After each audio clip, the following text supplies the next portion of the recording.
Okay, so what I'd like to do this evening is to simply go over the the do's and don'ts about financial aid, a general overview, things that you need to be paying attention to, talk about the application process, the application forms, we'll talk about how they measure financial need or your expected family contribution for college. So I'll just start with the primary philosophy about financial aid. It is the responsibility, obviously, of those of us who are parents. It is our primary responsibility first to be able to provide what we can within our resources to send our kids to provide for secondary education. And financial aid is used to help bridge that gap between the cost of higher education and the amount of resources that families are reasonably able to contribute. So it's not about how much you want to pay, it's about the ability of your family to pay. So the measurement of need is going to be based on a household size, number of family members enrolled in college, total income, taxable and non-taxable, of the parents and the student, as well as assets of the student and the parents. And it is the role of the financial aid office essentially to help you navigate that process. So we are here to help you understand what applications need to be filed, when do they need to be filed by, and how do you complete those if you have questions along the way.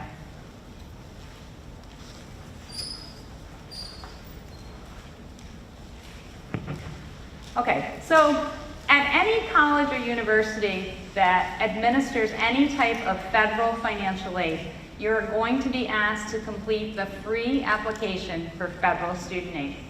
That is an online application that is going to determine your eligibility for the federal grant and loan programs.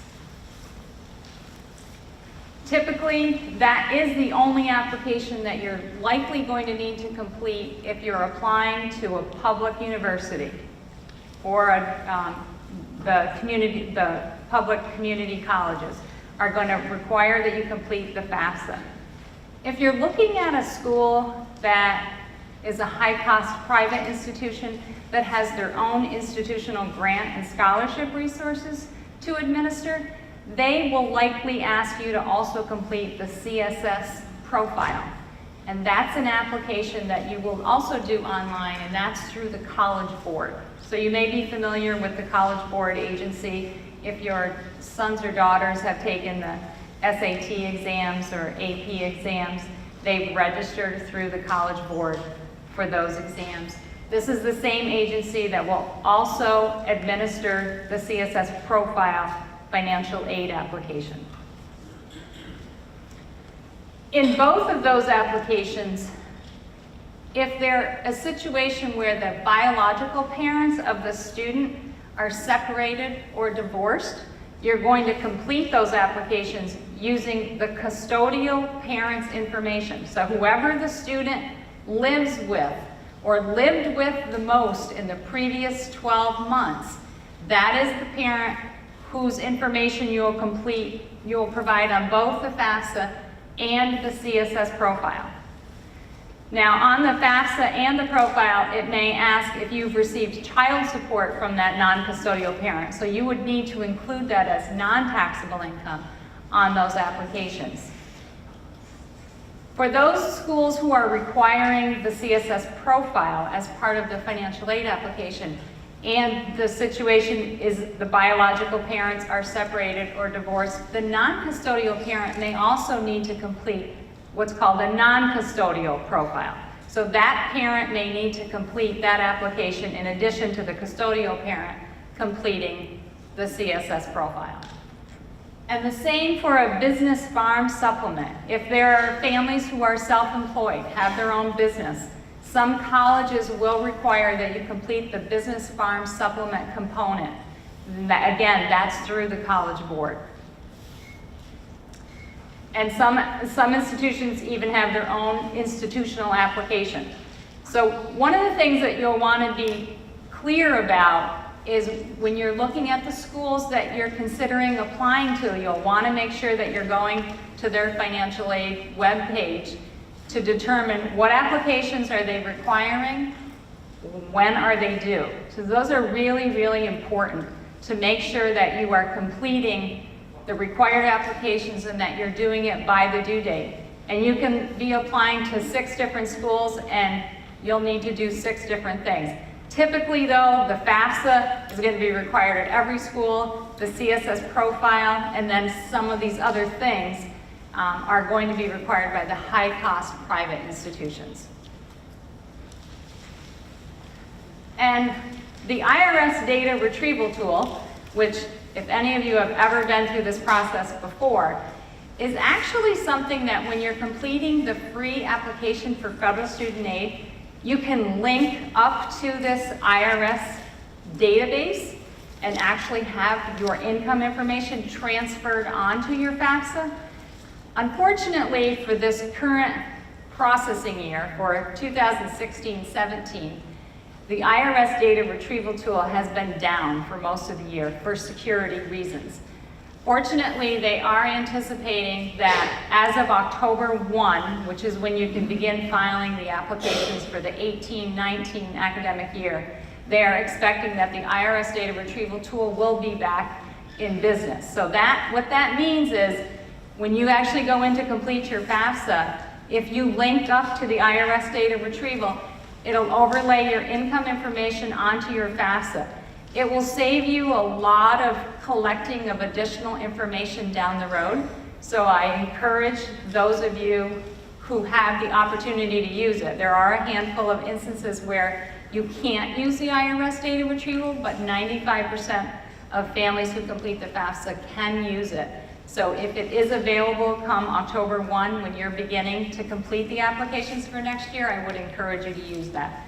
What you would need to do down the road if you don't use the data retrieval tool is you may need to actually request a copy of your tax return transcript from the IRS to send it to the school that you're attending. And that's not just a copy of your tax return that you have in your own home. It's actually requesting a copy from the IRS. So it has to be a verified copy that the IRS sends to you, and then you have to send it on to the school. It's just part of the verification requirements that they make schools go through and they make families go through. So I'm just trying to save you some headaches down the road by encouraging the use of the IRS data retrieval. I know that when it first began, there were very few families who participated. And as it caught on, families were actually loving the fact that they didn't have to fill in all the different items. And now this year, it's out of business again, so it's really thrown a lot of people for a loop. So now they've gotten used to something that's really made it easier for them to file their financial aid applications, but hopefully it'll be back online as of October 1. So let's talk a little bit about the FAFSA and the federal methodology and how it's going to calculate, based on the information you provide on that application, what your family may be expected to contribute towards education. I mentioned earlier, this is going to determine eligibility for federal grants, federal loans, and federal work study. Some schools, public universities who do have some grants and scholarships, will also use this document to determine your level of need and eligibility for some of those programs, and some private schools will also not require a CSS profile. So they may use this application to determine your eligibility at their school as well. I mentioned earlier, this is based on the custodial parents' information. Every year I get a couple of families who say, we are both the custodial parent. And I say, okay, well, which parent did the student live with the most in the previous 12 months? Equal, 6 months each. Okay, which parent provided the most support for the student? We both provided exactly the same. So if you feel that you are in a situation like that, what I say is pick the parent to be one parent to be the custodial parent and keep that consistent for the 2 years or the 4 years or for the length of time that that student is enrolled in college, just for consistency. The FAFSA is an income-driven formula. In fact, the FAFSA doesn't even ask for the value of your home and the debt on your home. So the home is probably the biggest asset that most families do have. The FAFSA does not use that in the analysis. What I will say is you should be prepared to contribute anywhere between 15 and 20% of your adjusted gross income plus any non-taxable income that you've received. And non-taxable income includes things like our contributions to our 401k or our 403b. So if you elect to have those funds taken out of your pay and contributing to your 401k and 403b, that portion is considered non-taxable income. The value of your 401k and your 403b are not considered assets on any of the financial aid applications. So you will not include the value of those retirement plans, but you will include the amount that you are contributing annually. 15 to 20% of total income is just a rough estimate of what families should be expected to contribute. Personal expenses and consumer debt are not considered. So what does that mean? That means that this household size with 5 people, 1 in college, is going to be treated exactly the same as the next household size of 5 with 1 in college. And if they make equal amounts of money, let's say they both make $150,000, and the Smith family has $20,000 of credit card debt, has 2 large car payments, has a large mortgage payment, and the Jones family have no consumer indebtedness, have no car payments, have a small mortgage payment. The family contribution from both of those families is going to be exactly the same, because it's not factoring in individual budgets and individual consumer indebtedness. So some families say, well, then it doesn't make sense to save for education, but it does make sense to save for education, because remember, the Jones actually have more available money that they can set aside for education than the family who actually spends everything that they've made.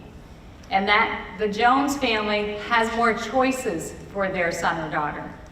So when you think it's not worthwhile to save, it is worthwhile, because it basically just gives you more options as a parent to be able to send your son or daughter to maybe the college of their choice.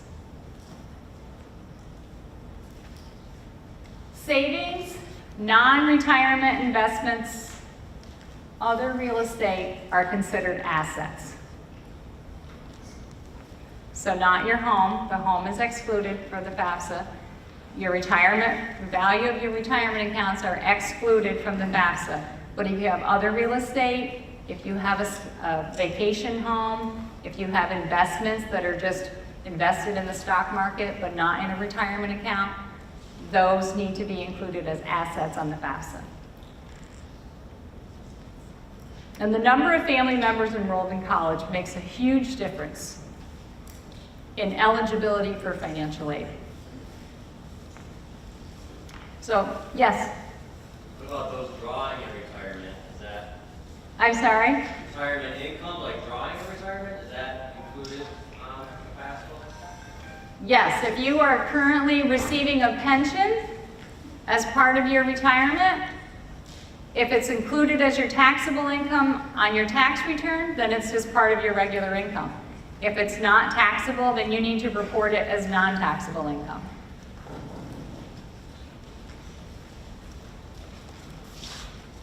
Okay, so number of family members enrolled in college is a powerful driver. And the best way to understand that is when the FAFSA goes through the analysis and comes up with a parent contribution. It is going to then say how many dependents are enrolled in college. That parent contribution is $20,000, and there's 2 family members enrolled in college. Then $10,000 would go to one, and $10,000 would go to the other. So if you have 2 students enrolled in college, then you could most likely qualify for more aid for each of those students. That doesn't mean your contribution goes down. It just means that your contribution is divided among the dependent students that are enrolled in college. So if in a subsequent year you only have 1 family member enrolled in college, then obviously that $20,000 would go to that 1 student enrolled at that 1 college. So your eligibility for aid is going to go down. And I have a little example I can show you a little later. And the FAFSA for the 2018-19 academic year will be available on October 1 of 2017. And you will be completing that application using your 2016 income information. So you filed your 2016 taxes already. You did that in April. So in October, you actually can go in and utilize the IRS data retrieval because the IRS has already processed your taxes and they have all that information on file, unless of course you filed an extension and you don't have to file until October 15th. In which case you could just wait a little bit and maybe file your FAFSA in November, and you would still at that point be able to utilize the IRS data retrieval. But that is the good thing about the fact that they've moved the FAFSA filing date up earlier, and they're also using 2-year-old income information. So 2016 income is going to determine your eligibility for aid for 2018-19. Yes? You said there's more than 1 student. What about if one of the students is a parent? Does that count? Okay, so the question is if one of the students is a parent. Parents are not allowed in the formula as enrolled in college. They took that out many years ago. So it's only the dependent students.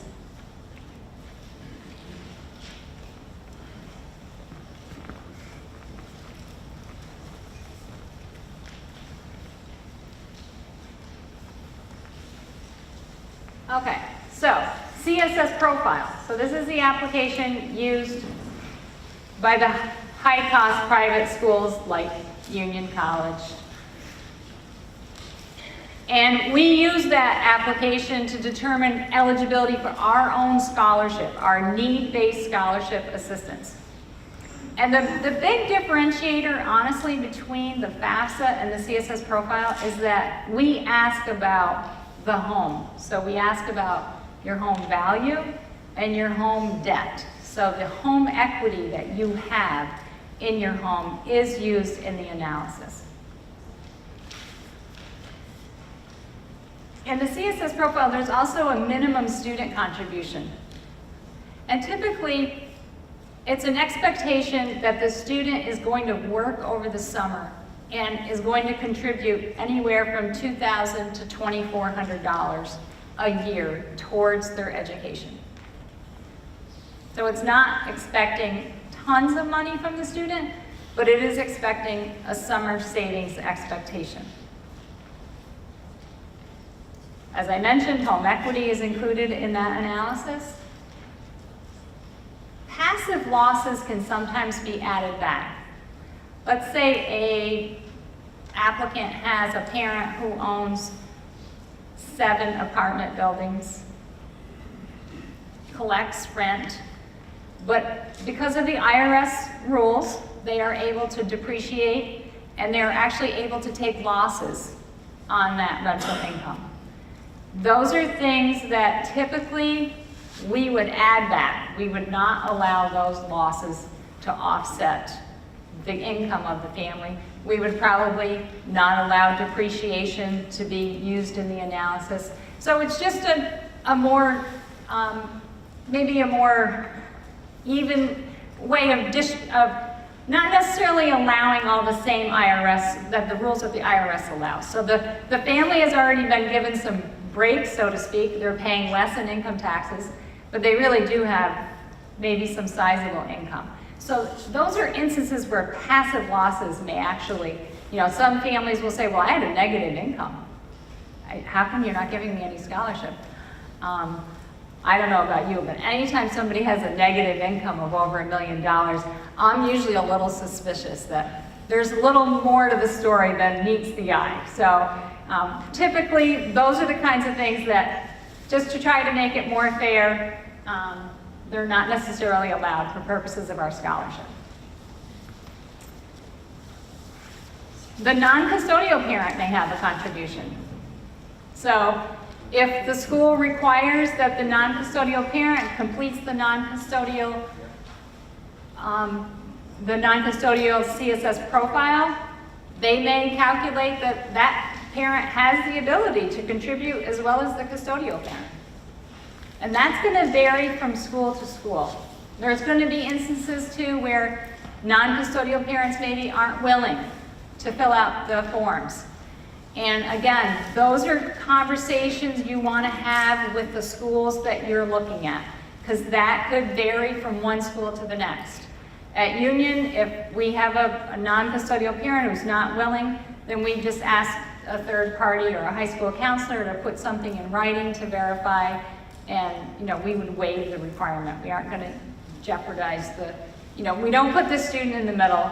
So again, but that's something you'll want to make sure you're having conversations with the different financial aid offices of the schools that you're looking at.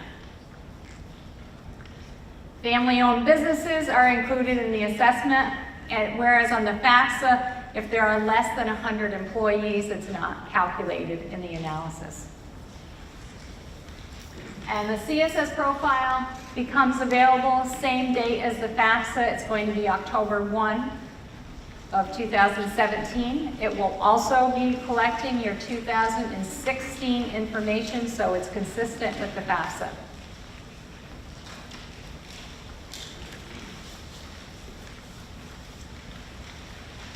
Okay, so let's talk a little bit about how we calculate need.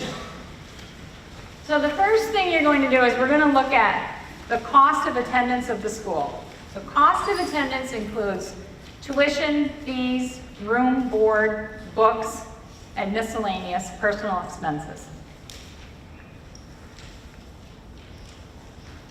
The expected family contribution, what we've been talking about, are all those, the metrics that go into calculating that are the size of your household, the number of family members enrolled in college, the total income of the parents, assets of the parents, income of the student, assets of the student. Those are the variables that are going to actually determine your expected family contribution. Once that number is arrived at, your need is the difference between the cost of attendance minus the expected family contribution. And your need is your eligibility for financial aid at that particular school. Now, for those of you who have never been through this process before, I would recommend that you utilize the net price calculators that are available on every school's website. So every college or university has a net price calculator that's tailored to their financial aid formula. And it will give you an estimate of what your net price would be at that given school. And net price is cost minus grants and scholarships. So it's not taking into account loans or employment. So it's cost minus grants and scholarships is your net price. It's well worth the 15 or 20 minutes that it would take you to sit down and go through the analysis to say, hey, I never thought I could afford this school, and maybe I can, or the other way around, oh, there's no way I can afford this school.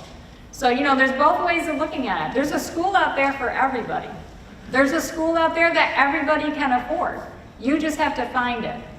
And I believe these net price calculators are the best tool that you have, that you can actually just look at every single school that your son or daughter is interested in and see what's in your range and see what's affordable. Okay.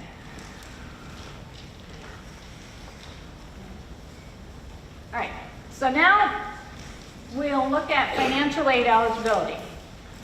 So we talked about at the very top, number one, you have a school that cost of attendance is $50,000.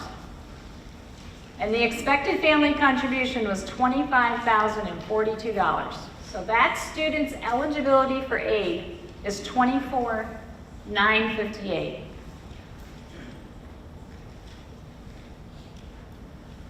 And in the second example, the cost of attendance at that school is $25,000. The family contribution is still the same, and they have zero eligibility for need-based aid. They are not eligible for anything need-based.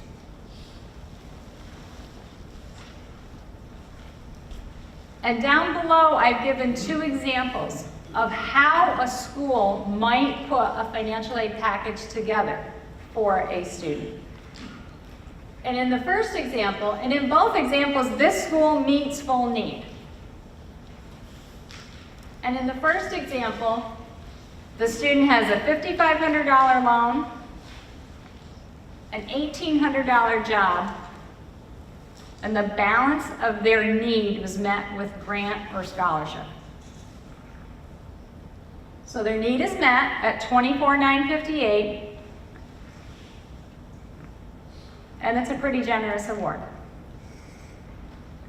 In the second example, notice that the school gave a $10,000 loan, a $2,000 job, and the rest of their need was met with scholarship. So not as generous. And the things that I would be looking at as a parent and a student is how much loan am I taking out in year one? Is this a 4-year program? So do the math. Is that how much I'm going to have to borrow each year? And other questions to ask your financial aid office is, how do you renew financial aid awards? What can I expect in year 2, 3, and 4? And I say to families, don't borrow more than what you think your first year's starting salary is going to be. So I've had students over the years who, let's say they were in, let's just say that they got, the parents, remember the family contribution in this case, that's $25,042. And mom and dad said to Susie, well, I'm not paying for you to go to college. So if you want to go to that school, then you're just going to have to pay that on your own. So that student took out a private alternative loan for $25,000. And then, of course, had to do that for the next 4 years. I don't encourage that. If you cannot pay the family contribution or a majority of it, then I would try to find a school that's just better suited to your financial situation and to the financial aid package that's being offered to the student. It's not fair to saddle a student with $100,000 in student loans. If they're going to go be a doctor, but they're not going to be a doctor at the end of 4 years. So, like I said, try not to borrow more than what you think your first year's starting salary is going to be.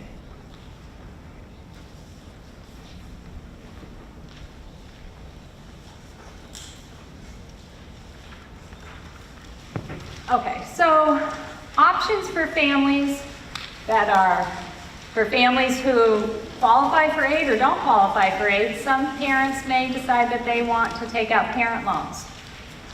Parent loans are typically, the federal direct parent loan is very easy to get. As long as you don't have adverse credit, you're likely to be approved for a parent loan. The interest rate is not competitive. It is 6.8% and likely to go up as of July 1. It has a 4.2% origination fee. That means if you borrow $10,000, $420 comes right off the top. So there are actually some lenders out there who are starting to offer parent loans for students who have more competitive interest rates and who do not have an origination fee. So it's easy to get as long as you don't have adverse credit, but if you have, if your credit is good and you think that you could meet an income to credit debt ratio that a typical lender would do, you're way better off to go to a private lender for a parent loan, or better yet, if you have home equity available in your home, that may even be a better resource for you for financing. Most schools offer tuition payment plans where you can actually take the amount that you're going to owe the school over the course of the year and make. Typically, those are 10-month plans. There's usually a $45 to $50 enrollment fee to participate in a payment plan, and then you make 10 equal monthly payments. And there are alternative private loans that students can take out in their name. Again, typically the student must have a creditworthy cosigner on that loan, and students can borrow up to the cost of attendance minus the amount of aid that the student is receiving, which is basically replacing the expected family contribution. Again, it's not something that I recommend. And then outside scholarships are always a great way to, help to defray some of the costs of higher ed. Again, some schools, every school needs to incorporate those outside awards as part of the package, but most schools typically try to be flexible and let the student, we at Union, we let the student keep all of our own scholarship funds. If they bring in outside awards and something needs to be reduced because we've exceeded their federal need, we reduce the loan portion of their package.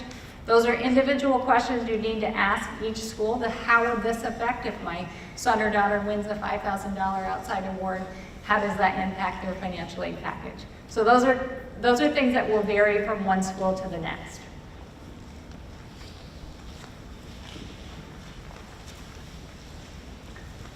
Okay, final thoughts, and then we'll open it up for questions. So, learn your expected family contribution.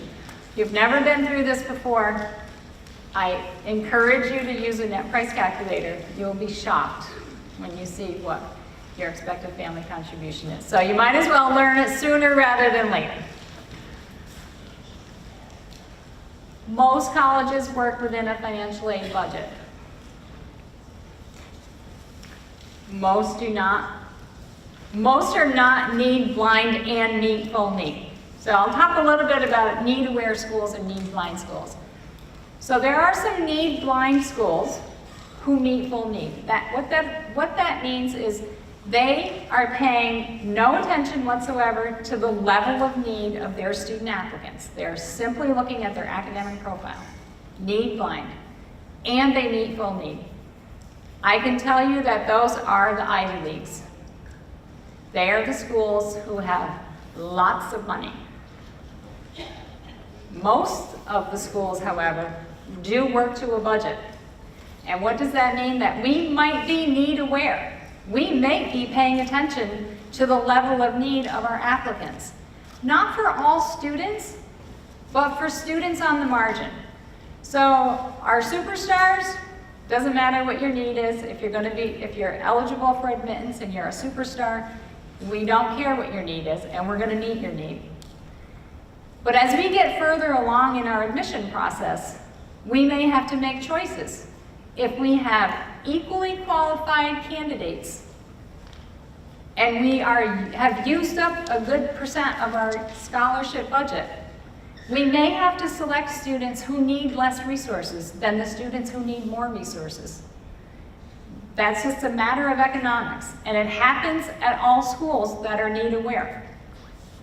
Most people don't like to disclose it. I believe in full disclosure. It is what it is. Level of need may be considered just like the academic transcript and the rigor of the school and the rigor of the coursework. Because if we're going to meet your need, we need to be able to meet your need. So we cannot obviously admit all students who need the full scholarship.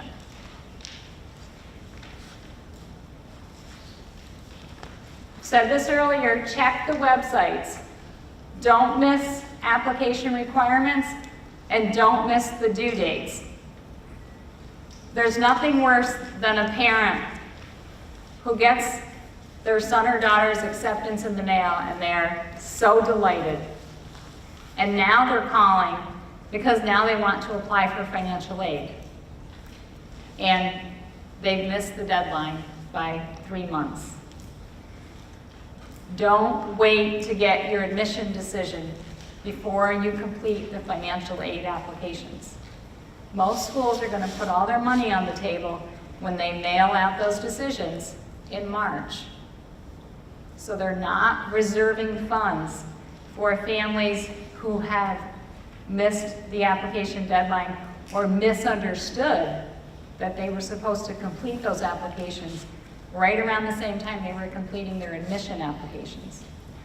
And a common error is for students, because they think their parents are millionaires, the question says, will you be applying for need-based aid? And the student says, no.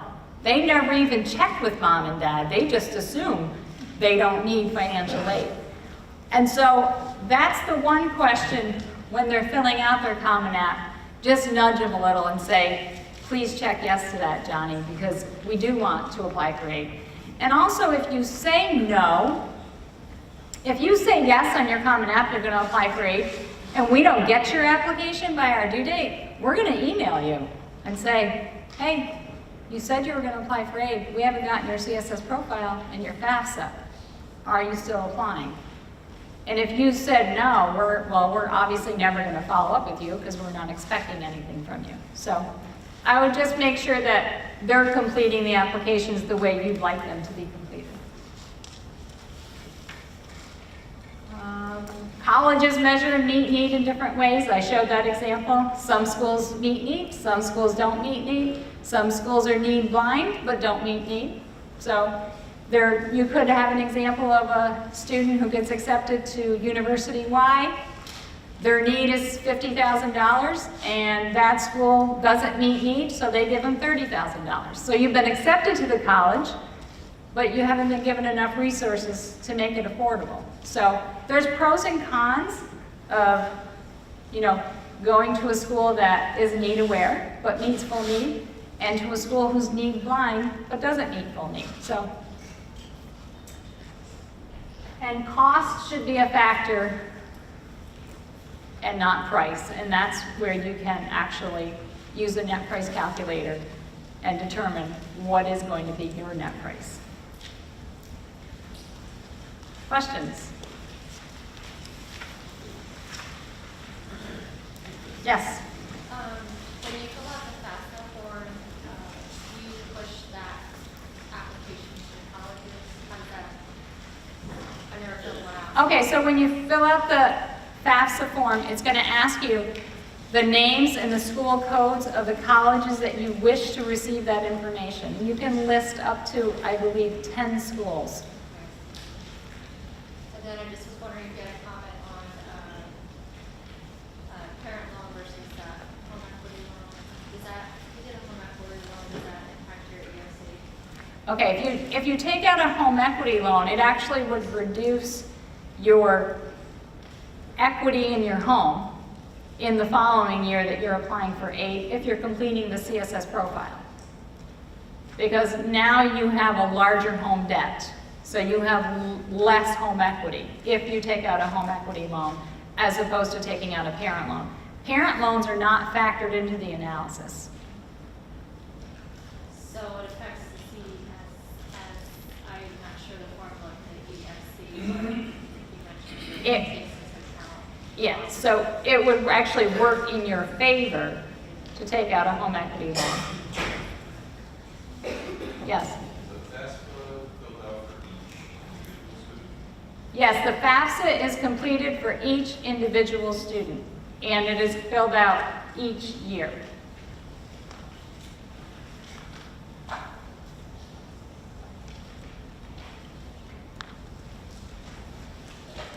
Yes?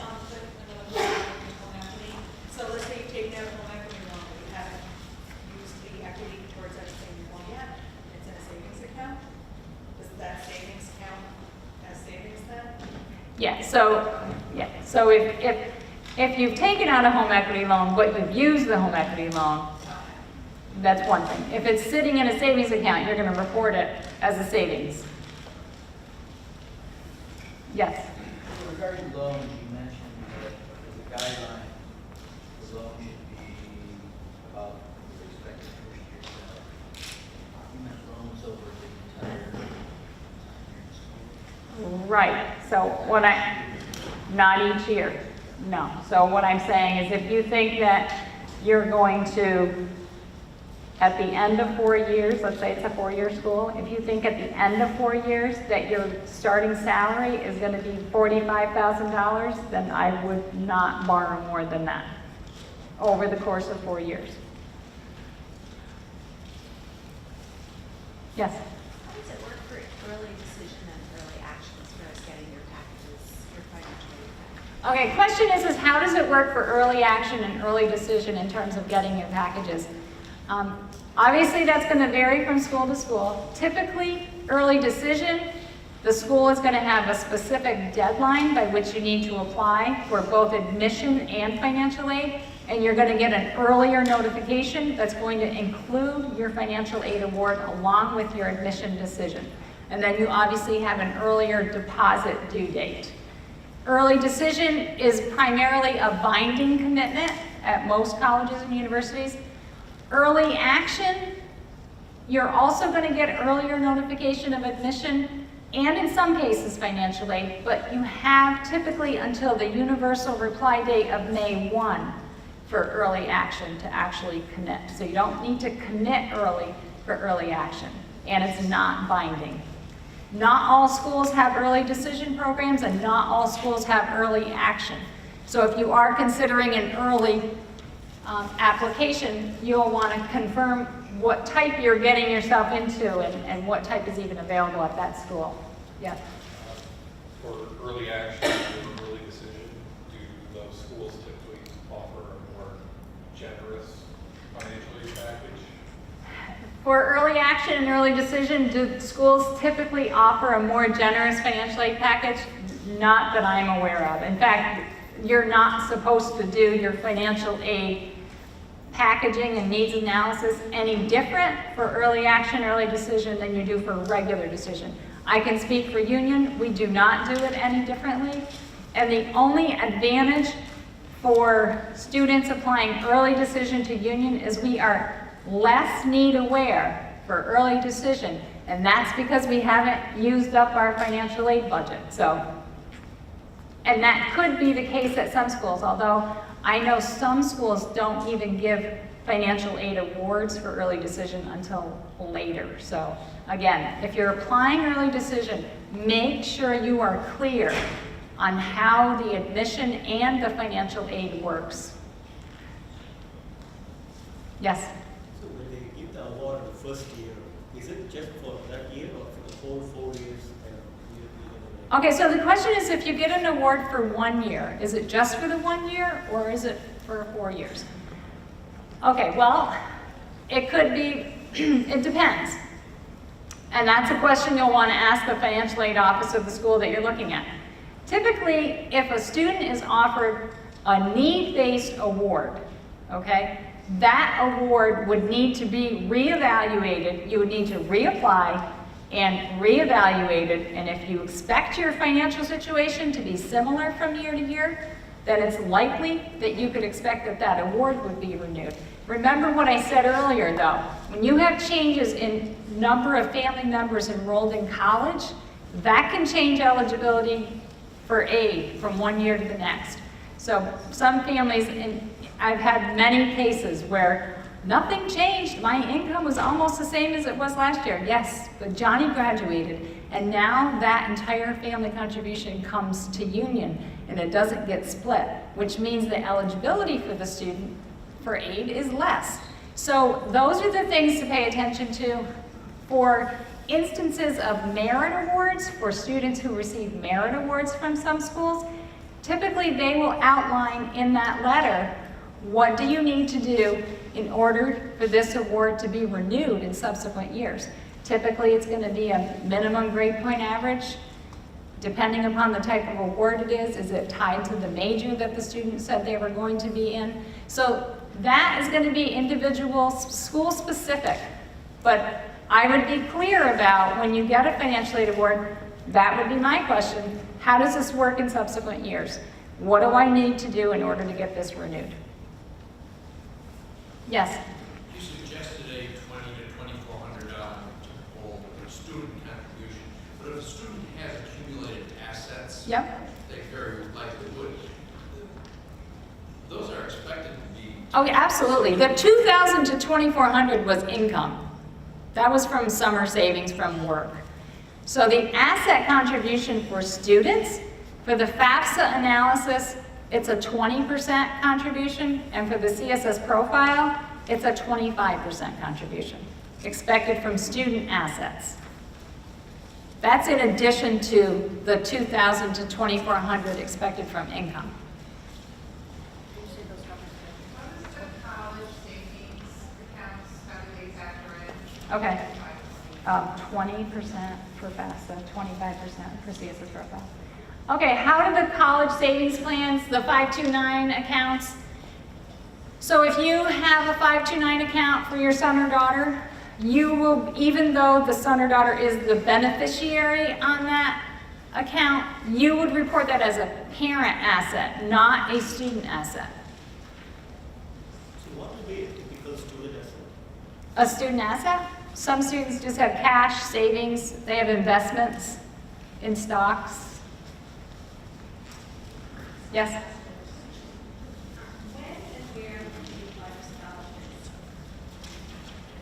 When and where would you apply for scholarships? Are you talking about scholarships from the college? Okay, well, scholarships from the college would be through filling out the CSS profile and the FAFSA, if that's what that college is going to use as their measurement of eligibility. And then in terms of applying for scholarships through your local community or your guidance office, I would imagine that you must have some type of application and deadlines for different things. For it's typically done senior year. The majority of the scholarships are available at that time, and we have newsletters that go out, paper, online, all different modes of communication to get those out, and students come into our office, get their applications. Yeah. How do Pell Grants factor into the process? How do Pell Grants factor into the process? Pell Grant eligibility is determined through the FAFSA analysis. So that is a federal grant, and in order for students to be eligible for a federal Pell Grant, their expected family contribution is under $6,000. Yes? So you mentioned that the 529 accounts for parents. Yeah. As a result of that, that has a significant effect on the need for reduce the amount of financial aid that you would. Well, the question is for the 529 accounts, does it reduce your need and therefore the amount of financial aid that you would receive? So I mentioned earlier that plan to contribute between 15 and 20% from your income. Assets, parent assets, are taxed at a much lower rate, closer to 5 to 7% of your parent assets are expected as towards the expected family contribution. Again, it can be higher if you're in a higher income bracket and your assets are higher. It's almost like our taxation policies here in the US. the higher your income bracket, the more you're going to pay in taxes. Same with this formula. The higher your income, the higher your assets, that 5 to 7% goes up. And so does that 15 to 20. Yes, Back to the health grant question. yes. You have a child who, say, at 18 years old, moved out, stayed on his or her own for a year or 2 years, or now 19, 20 years old, no support from the parents. Do they still have to have the parents involved in that FAFSA? Were they considered an emancipated minor by the court So system? they're 18 years old, moved out. No. So they're 18 is an adult, right? In order to be considered an independent student for purposes of federal financial aid, you need to be 24 years of age, married, a U.S. veteran, a graduate student, an orphan or ward of the court, or have dependents other than a spouse. And what did you mention about emancipation? An orphan or ward of the court. Now it's 24 years. Right. So they got family by the parents have to pay them. Well, it's not that the parents have to pay. It's that the parents have to provide their information on the application. So it doesn't always mean that the student won't qualify for something. So there's a difference. By a parent filling out a FAFSA or CSS profile, it's not obligating that parent to pay anything. It's simply providing the information so that the school can determine what the student may be eligible for.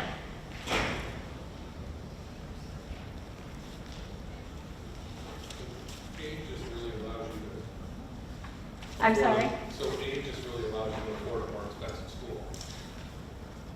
Because your family contribution is expected to be $25,000, and you're looking at a $25,000 year school, you're gonna pay the entire cost. In some cases, yes. If you wanna look at a $50,000 year school, you're still Correct. gonna pay the same Right. amount. You may qualify for an equal amount of aid. Well, right, that is true. Unless your scholarship or grants, like the school is 25%. Yes. That 5% of parent assets that would get, that, those assets would In the CSS profile, yes. FAFSA, no.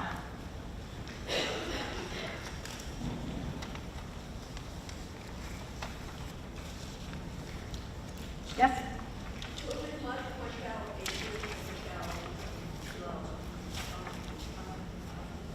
I'm sorry, I can't hear you. So, pretty much the person when he or she is high school, the only way she can, or he can apply for his own financial aid, independent of parents that they give nothing. If they have a dependent other than a spouse, that is one of the criteria. Yes, automatically considered an independent student.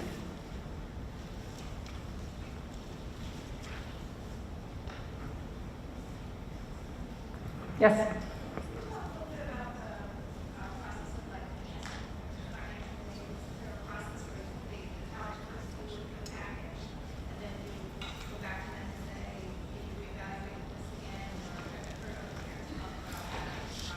Okay. So the question is, can I talk a little bit about what happens after the financial aid office notifies you of your son or daughter's financial aid eligibility? So typically what happens is you get your acceptance letter from the college, and then you also, accompanying that, is a financial aid award letter if you've applied for financial aid.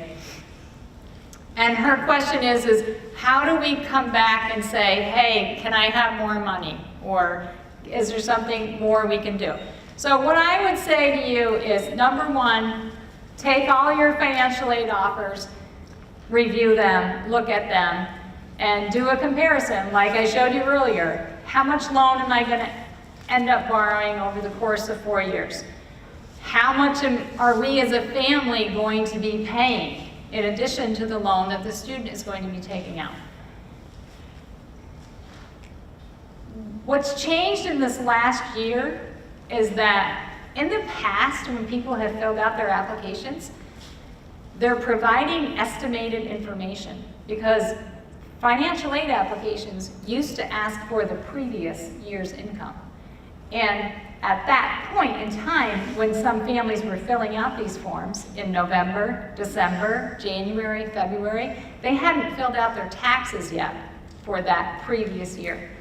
Now we're in a situation where the forms are asking for prior year income. So 2-year-old income information, and you do have actual information. So the part that has changed is that no longer are people saying, oh, I provided estimated information, my actual information was less, and most schools would say, send us your taxes and we'll do a reevaluation. What I will say is that if you've experienced a genuine change in your financial situation since you've completed the applications, or perhaps 2016 income was abnormally high for some reason, those are instances where I would notify, and I wouldn't wait to get my financial aid award, I would notify the offices in advance and say, I filled out my forms, I provided my 2016 income information, but 2016 was an abnormal year. I withdrew X number of dollars from my 401k. 2017 is more normal, and each school will handle that differently, but typically they may ask you to send in your 2017 tax return. At that point you would have it, and they could use that in the analysis. So if the income information that you've reported isn't an accurate reflection of what your yearly income normally is, or if something has changed, someone's lost a job, someone has been diagnosed with a severe illness, those are things that you want to communicate directly to the financial aid folks that you're dealing with. Those are the kinds of things that typically can be reevaluated and will be reevaluated. Obviously, every school has a different amount of resources, so everyone's going to have a different policy on how they handle those things. But it's in your best interest to let them know about anything up front. And then certainly, once you get that financial aid package, if you just have general questions about why is this one so much different than this one, but this is the school my son or daughter really wants to go to, then pick up the phone or send an email or communicate with the school that your son or daughter is mostly interested in to see if there's anything more that can be done. But those are just conversations you would have based on your own individual circumstances. I wouldn't say in general that you should just contact the financial aid office to just say, can I get more? If you don't have some justification for that. Particularly with using, income information that's actually probably most beneficial to people because most people make more the next year and the following year. So for many families, they're using the best income to the benefit of the student. Yes? Yep. If the custodial parent gets remarried, you must include the step parent's income and asset information on both the FAFSA and the CSS profile. The appeal process for the FAFSA. Is there an appeal process for the FAFSA? No. The Department of Ed would just, if you sent an appeal letter to FAFSA themselves, no. So fill out the FAFSA exactly as the instructions say. If you have something different that you think isn't, that you're not able to demonstrate by filling out that FAFSA, that's when you notify the financial aid office directly. Those loans that you get through FAFSA, the child gets, the student, they in the student's name if they're not like a parent loan? Yes, any direct loans are given to the student and they are in the student's name. Repayment of those loans begins 6 months after the student graduates. And it accrues interest in the meantime? It depends. If it's a subsidized loan, no. If it's an unsubsidized loan, yes. The net price calculator you mentioned online, those only take into account financial assets and income. They don't take into But You, you can't figure out, whatever, if you ran that net price calculator, you still could get more scholarships from the school or academic. are you talking about scholarships from the college? Okay, when you use a net price calculator, it's gonna tell you what you're eligible for, grants and scholarships from the college. Yes. Yes, Is room and board considered wholly just an expensive education? Like if, when your need-based things out, the schools are literally going to pay to house and feed you, at least in some degree, in your grant. Yes. yeah, room and board is considered part of the cost of attendance, just the same as tuition and fees are. Yeah. Yeah, so, Well, I'm not sure what your question is. well, eating and living are expenses that we all have under Yes. circumstances, and there's no prejudice against paying, well, giving you money into your room and board, in your grants. No, we do give grants and scholarships for room and board. Yes, yes. Yes. What if you're a custodian parent and you have a significant other, but you haven't actually gotten married? If you're a custodial parent, but you are not remarried, you do not need to include their information.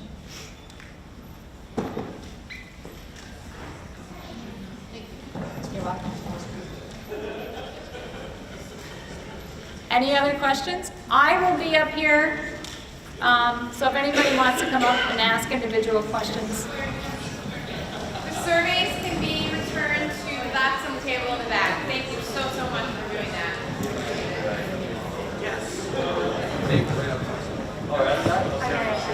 Share?